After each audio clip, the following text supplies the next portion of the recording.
loss, heartbreak.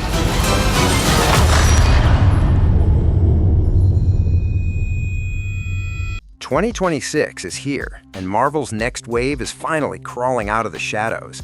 But let's be real, the Disney Plus lineup this year might be the last real lineup we get for a while, because we're heading into that dead zone between Avengers Doomsday and Avengers Secret Wars, and Marvel still hasn't clearly told us what's supposed to fill the gap.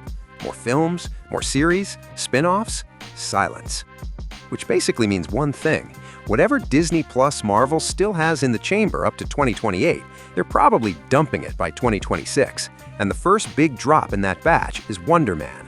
Hey everyone, this is Lord of Leaks. Thumbs up to support me, and let's go! But here's the red flag.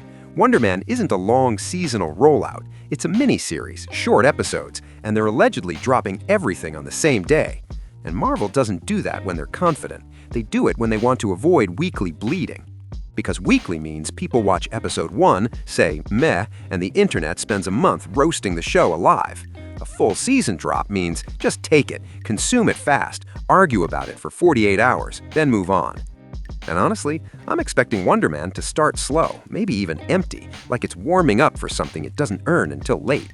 So the binge drop strategy kind of makes sense. At least we'll immediately see what the show is actually about, without waiting 5 weeks to get to the point. Now, story-wise, the setup is pretty meta. In-universe, there's an older Wonderman adaptation, and now a legendary director, basically the MCU's Steven Spielberg, decides to reboot it. But not because he wants art, not because he wants a better comic adaptation. He wants a safe, profitable cash-in. The guy is basically retired, but he comes back for one last easy payday. Take a known IP, avoid risk, and chase a giant box office number.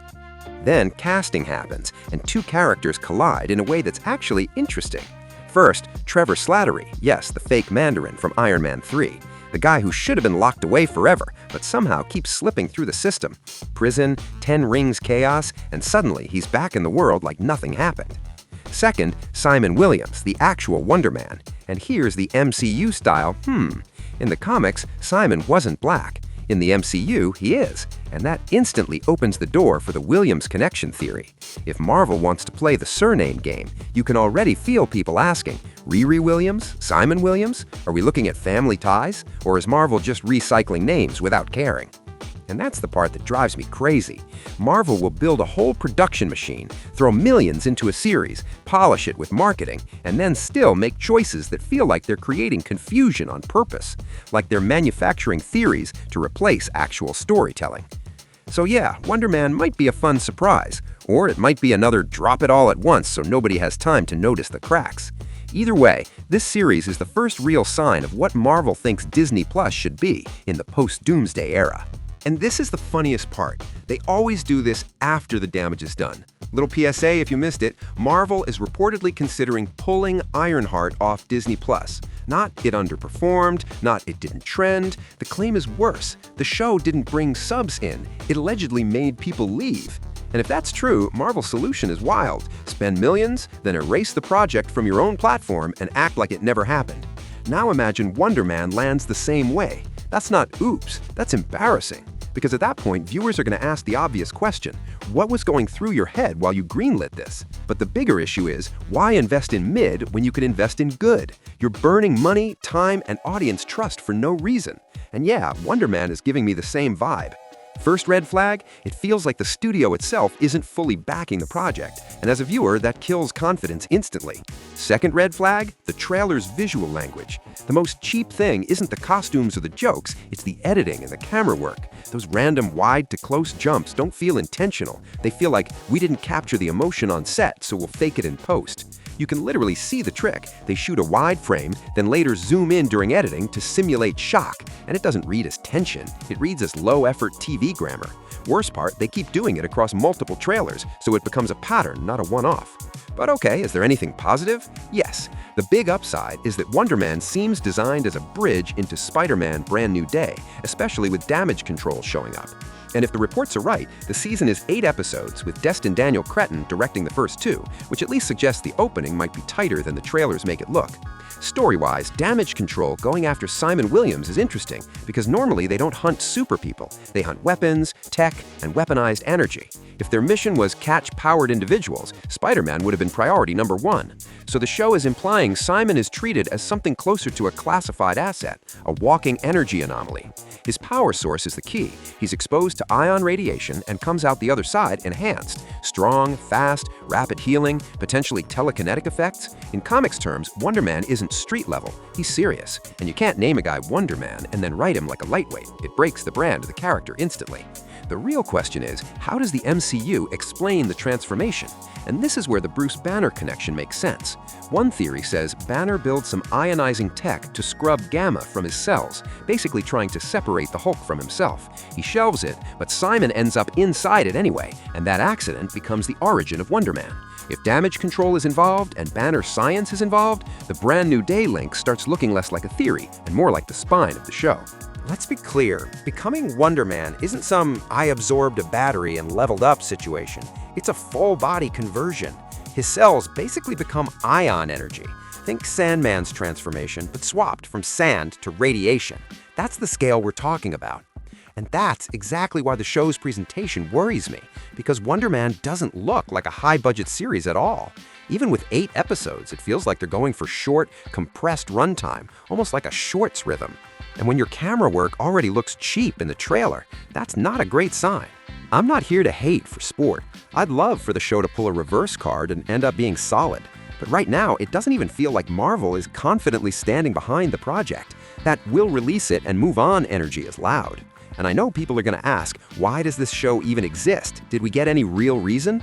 The honest answer is, it exists because it's a connector piece. It's a mini-series meant to feed into Vision Quest. But then the next question becomes even funnier. Do we really think Vision Quest is going to be some packed, heavyweight prestige project? Come on. This is the bigger structural problem with Disney Plus Marvel. Their shows rarely hit normal TV standards. Most platforms aim for 8 episodes times 1 hour, a season that feels dense, like it actually contains a story. Marvel often goes the other way. Fewer minutes, fewer layers, and then people finish the season thinking, wait, that's it? If Marvel wrote a season that introduced multiple characters, ran parallel storylines, and gave each one real weight, people would eat it up. Look at The Boys. 8 long episodes, multiple arcs, constant forward motion. Marvel could have done the same thing here. Instead of making Wonder Man a separate miniseries, they could have simply built him into Vision Quest and saved everyone time. But Marvel keeps betting on this idea that more separate spin-offs equals more people stay subscribed, and it just doesn't work. And yeah, we also need to talk about the adaptation choices.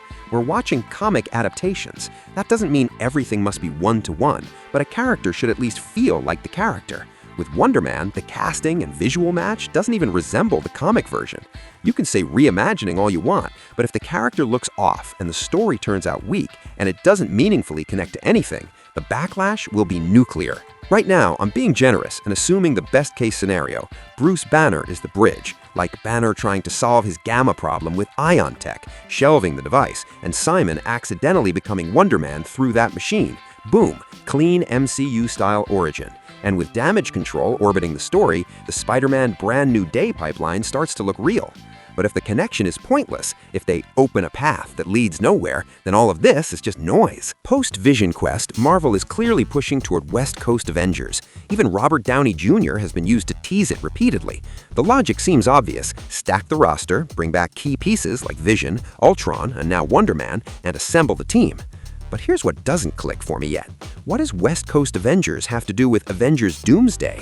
Maybe it'll matter, maybe it won't. But RDJ being made to wear that specific shirt, that's not random. That's marketing with intent. And yeah, to be clear, if Wonder Man is present, that strongly implies White Vision is in play too. And White Vision actually fits the MCU aesthetic perfectly. That part I can buy. Wonder Man, though, so far it feels like the weak link. Because here's the nightmare scenario. Marvel spends the money, the audience shrugs, subscribers dip, and then a few months later they quietly vault the show and pretend it never happened. If that happens, it's not just Marvel wasting cash, it's us wasting time. For me, the only live-action Marvel show this year that feels genuinely worth anticipation is Vision Quest. As a special, a Punisher project could be strong. Doom looks promising, and after that much budget and that many stars, if even Doom turns out bad, shame on them. But my number one most awaited thing? Spider-Man Brand New Day, by far. If Wonderman ends up packed with legit connections, references, and real MCU glue, I'll bite the bullet and make a full breakdown video for you. I'll take that hit. Drop your take on the trailer in the comments and hit subscribe. I'm out. The next video is coming real soon.